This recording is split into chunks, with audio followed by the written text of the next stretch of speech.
Sainte-Hélène. Au milieu de la mer qui sépare deux mondes, un rocher presque nu s'élève sur les ondes, et son sinistre aspect remplit l'âme de deuil. C'est là que tant de gloire est par la mort frappée, et l'on y voit un nom, une croix et une épée, tous trois jetés sur un cercueil. Ce nom pourra longtemps résonner dans l'histoire, car naguère, semblable au bronze des combats, qui marque tour à tour un triomphe, un trépas, il annonça la mort, ainsi que la victoire.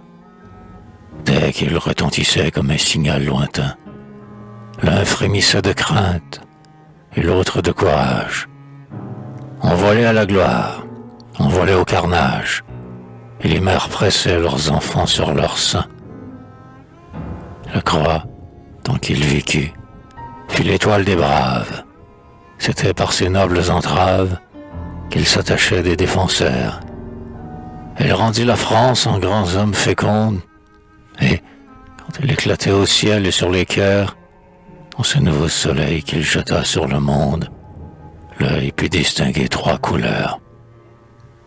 La voilà, cette illustre épée, qui fut le sort de son combat, que de fois dans le sang sa lame fut trempée, qu'elle a moissonné de soldats. Le bras qui la portait fit un vaste ravage.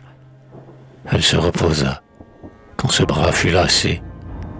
Mais la vie de vautour, qu'attire le carnage, sait dans quel lieu elle a passé.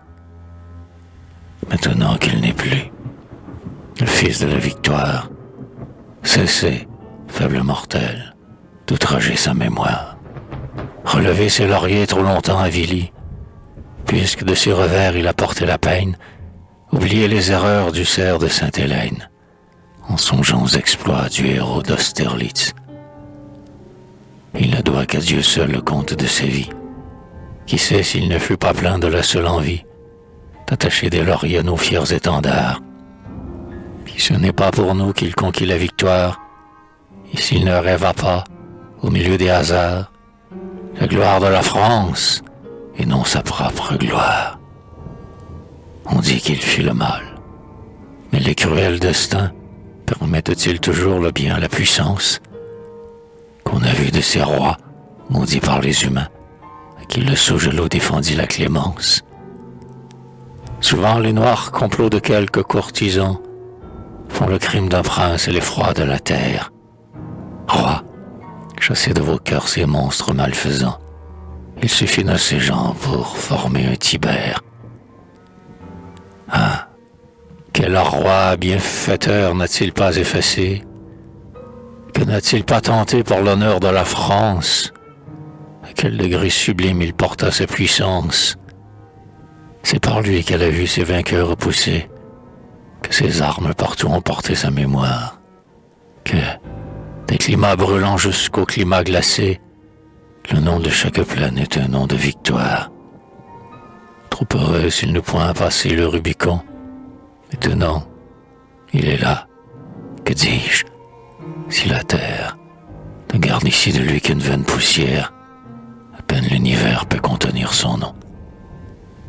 Et ce nom, qui grondait à l'égal du tonnerre, est sur le cœur des rois demeuré comme un plomb, car il fut un de ceux qui méprisent la vie, qui, roi de l'avenir, survivent au trépas.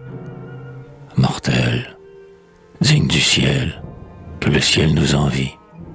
Mortel, que la mort frappe et n'anéantit pas. Île de l'océan, salue à ton rivage. Le monde entier te doit un éternel hommage.